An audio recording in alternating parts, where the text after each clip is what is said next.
So hello সবাইকে। তো আমাদের পিকনিকের মশলাপাতি যে বেঁচে ছিল সেগুলো দিয়ে আমরা আজকে করছি আলু কাবলি পিকনিক। সো চলো তোমরা একটুখানি আলু কাবলির মশলাপাতি আর হাবিজাবি হ্যাটা ব্যাটা যা আছে সেগুলো দেখে নাও। আর আমি সত্যি স্নান করেছি গাইস, রোদ ওঠেনি, ভাবা যায়।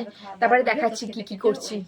তো আলুর কাবলি বানাতে যেমন আলু, ছোলা মটর সেদ্ধ, কাঁচা ধনেপাতা, তেঁতুল, শসা, পেঁয়াজ, লঙ্কা, লেবু, টমেটো সমস্ত সব কিছু রেডি করা হয়ে গেছে। আর যেহেতু আমি আলুর কাবলি করছিলাম তো সেই কারণে পরপর ভিডিও নিয়ে আমার পক্ষে সম্ভব হয়নি। আর এটা কিন্তু ছিল হচ্ছে কি হালকা টক দেওয়ার পরে। আর আমি কিন্তু এখান থেকে আমার ভাগেরটা তুলে নিয়েছিলাম, কারণ আমি অত টক খেতে পারবো না বলে, আমি অত টক খাইও না, সেই কারণে। আর এই হচ্ছে আমার ভাগ। আর সত্যি কথা বলতে যেমন গন্ধ সুন্দর বেরোছিল তেমন কিন্তু দারুণ খেতে ছিল। তারপরে কিন্তু ওরা মতো টক দিয়ে তারপরে কিন্তু আলুর কাবলি করেছিল। আর এই হচ্ছে গিয়ে সবার ভাগ, সবাইকে দেওয়ার পর তারপর আমরা খেয়ে নিয়েছিলাম। যাই বলো, খেতে কিন্তু দারুণ হয়েছিল। So by.